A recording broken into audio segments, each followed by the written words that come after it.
Chapter 41, The Fiery Furnace. This chapter is based on Daniel chapter 3. The dream of the great image, opening before Nebuchadnezzar events reaching to the close of time, had been given that he might understand the part he was to act in the world's history and the relation that his kingdom should sustain to the kingdom of heaven. In the interpretation of the dream, he had been plainly instructed regarding the establishment of God's everlasting kingdom. In the days of these kings, Daniel had declared, shall the God of heaven set up a kingdom which shall never be destroyed, and the kingdom shall not be left to other people, but it shall break in pieces and consume all these kingdoms, and it shall stand forever. The dream is certain, and the interpretation thereof sure. Daniel 2, verses 44 and 45. The king had acknowledged the power of God, saying to Daniel, of a truth it is that your God is a God of gods and a revealer of secrets. Verse 47. For a time afterward, Nebuchadnezzar was influenced by the fear of God, but his heart was not yet cleansed from worldly ambition and a desire for self-exaltation. The prosperity attending his reign filled him with pride. In time, he ceased to honor God and resumed his idol worship with increased zeal and bigotry. The words, "Thou art this head of gold," had made a deep impression upon the ruler's mind. Verse 38.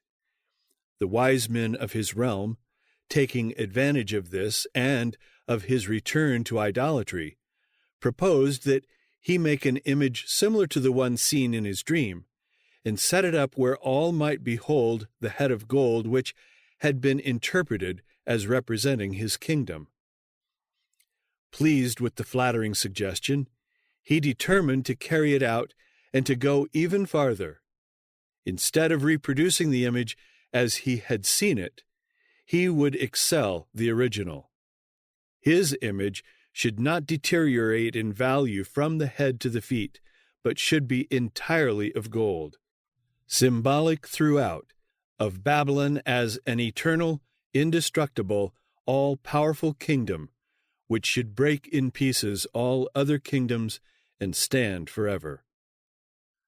The thought of establishing the empire and a dynasty that should endure forever appealed very strongly to the mighty ruler before whose arms the nations of earth had been unable to stand.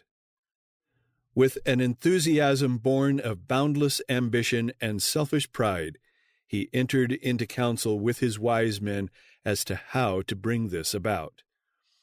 Forgetting the remarkable providences connected with the dream of the great image, forgetting also that the God of Israel, through his servant Daniel, had made plain the significance of the image, and that, in connection with this interpretation, the great men of the realm had been saved an ignominious death, forgetting all except their desire to establish their own power and supremacy, the king and his counselors of state determined that by every means possible they would endeavor to exalt Babylon as supreme and worthy of universal allegiance.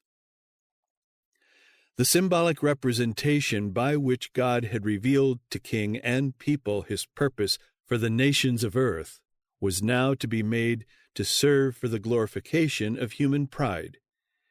Daniel's interpretation was to be rejected and forgotten.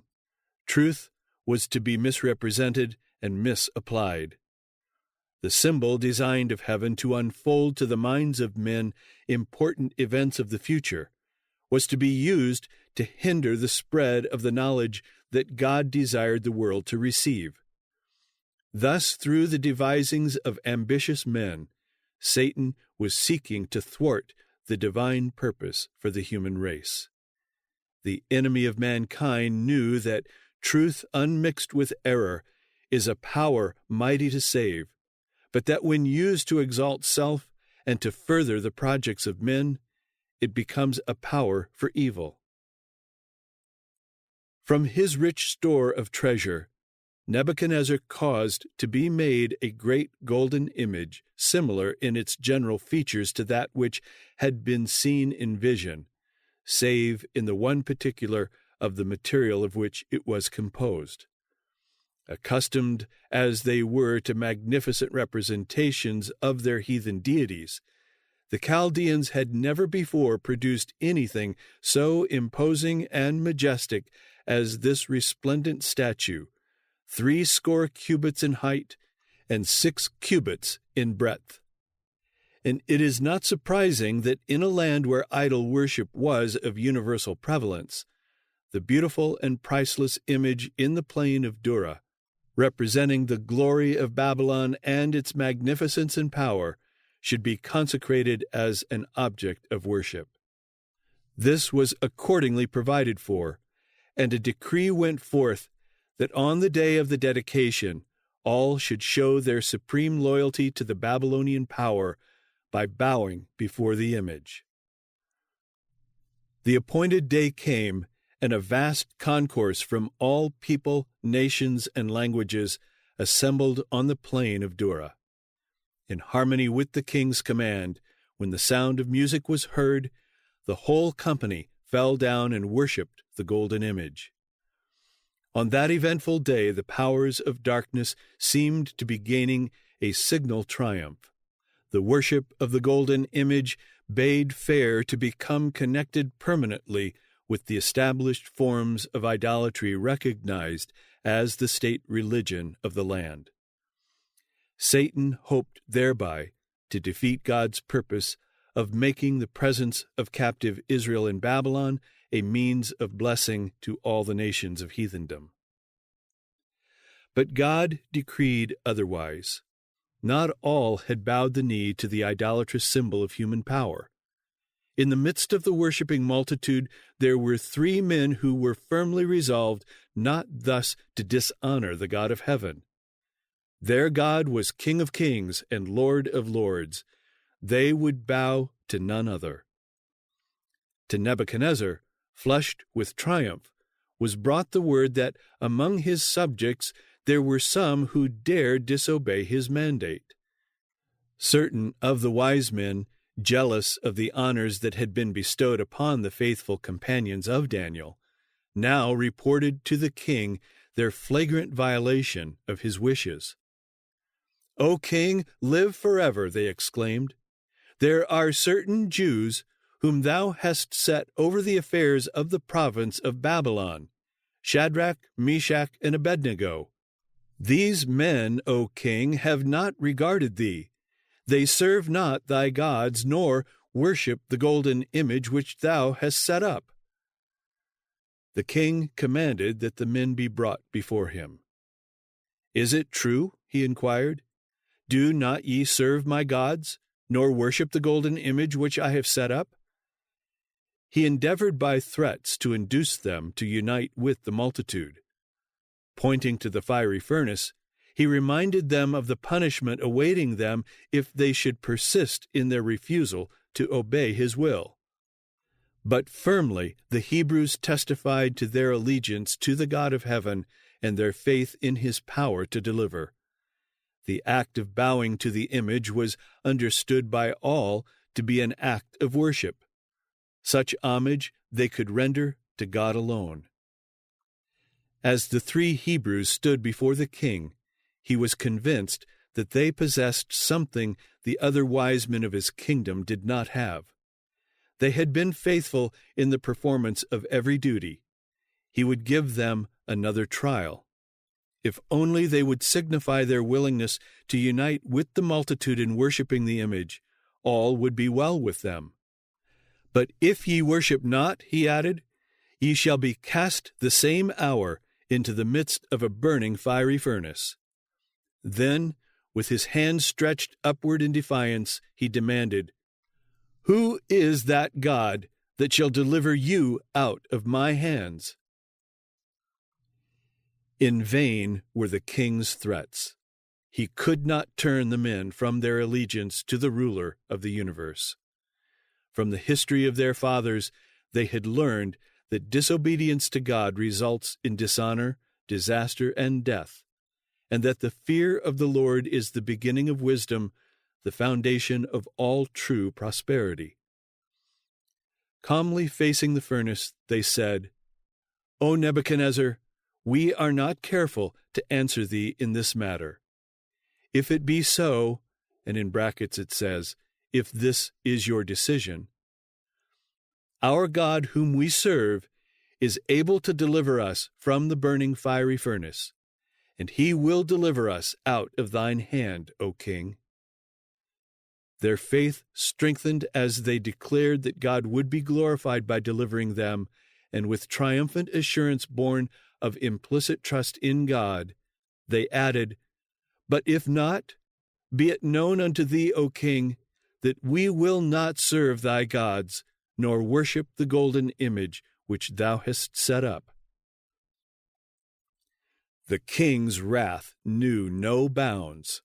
Full of fury, the form of his visage was changed against Shadrach, Meshach, and Abednego, representatives of a despised and captive race.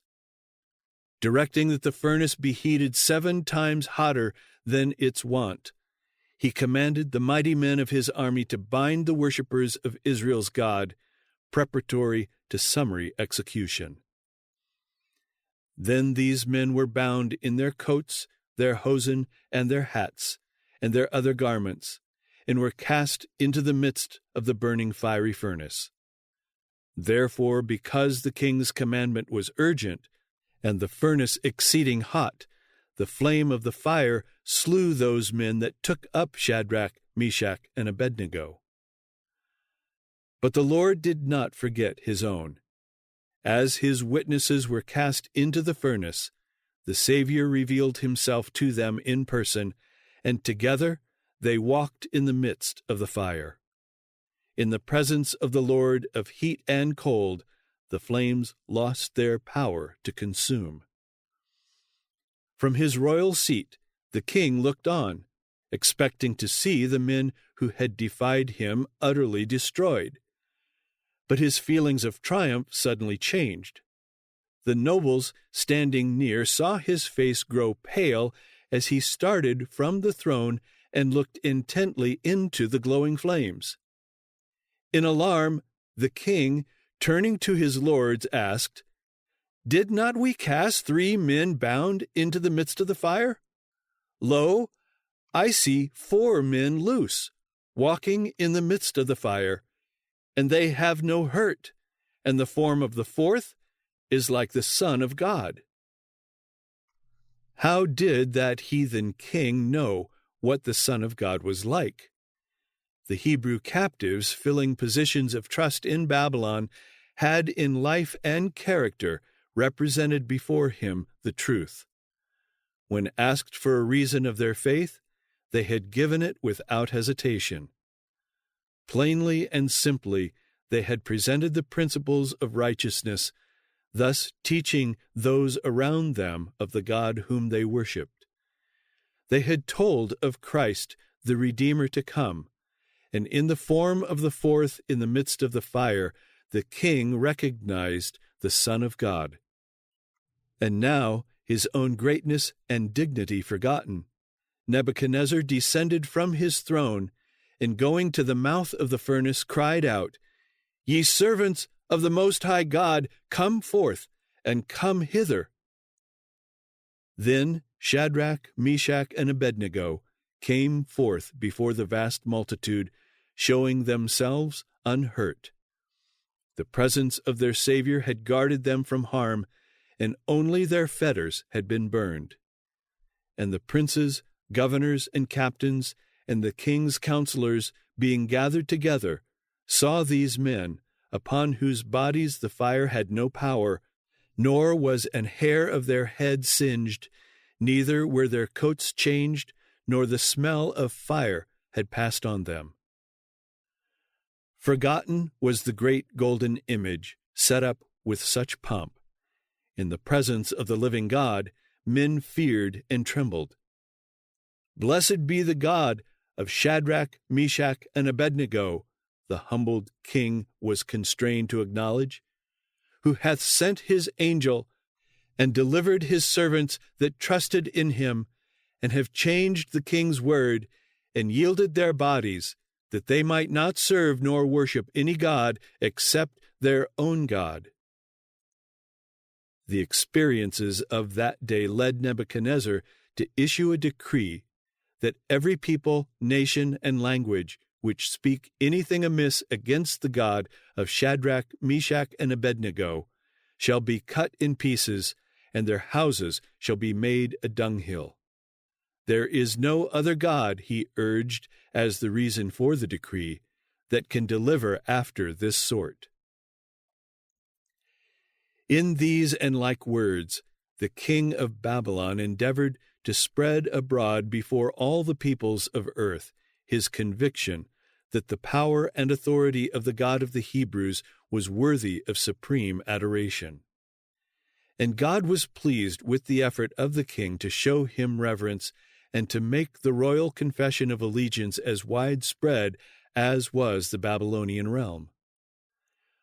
It was right for the king to make public confession, and to seek to exalt the God of heaven above all other gods. But in endeavoring to force his subjects to make a similar confession of faith and to show similar reverence, Nebuchadnezzar was exceeding his right as a temporal sovereign. He had no more right, either civil or moral, to threaten men with death for not worshiping God than he had to make the decree consigning to the flames all who refuse to worship the golden image. God never compels the obedience of man.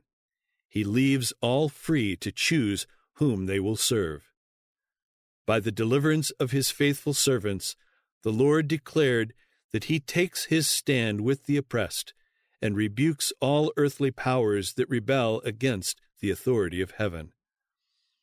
The three Hebrews declared to the whole nation of Babylon their faith in him whom they worshipped.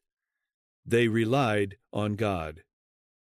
In the hour of their trial, they remembered the promise, "When thou passest through the waters, I will be with thee, and through the rivers, they shall not overflow thee. When thou walkest through the fire, thou shalt not be burned, neither shall the flame kindle upon thee." Isaiah 43, verse 2.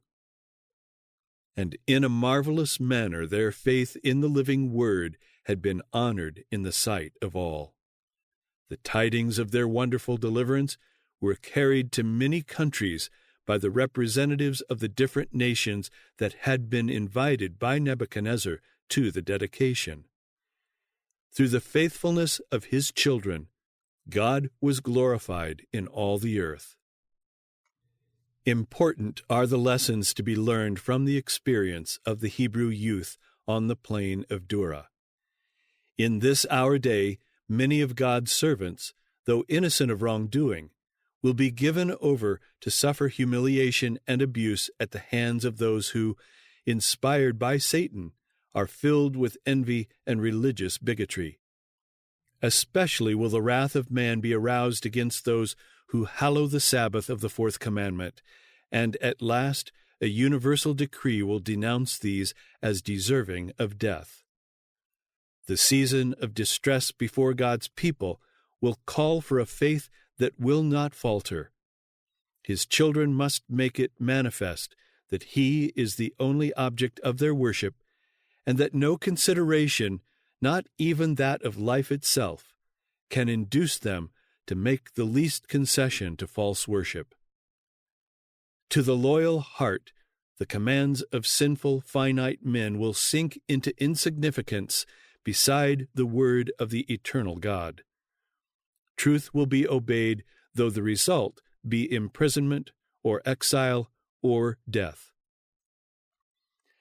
As in the days of Shadrach, Meshach, and Abednego, so in the closing period of earth's history, the Lord will work mightily in behalf of those who stand steadfastly for the right. He who walked with the Hebrew worthies in the fiery furnace will be with his followers wherever they are. His abiding presence will comfort and sustain. In the midst of the time of trouble, trouble such as has not been since there was a nation, his chosen ones will stand unmoved. Satan, with all the hosts of evil, cannot destroy the weakest of God's saints. Angels that excel in strength will protect them, and in their behalf Jehovah will reveal himself as a God of gods, able to save to the uttermost those who have put their trust in him.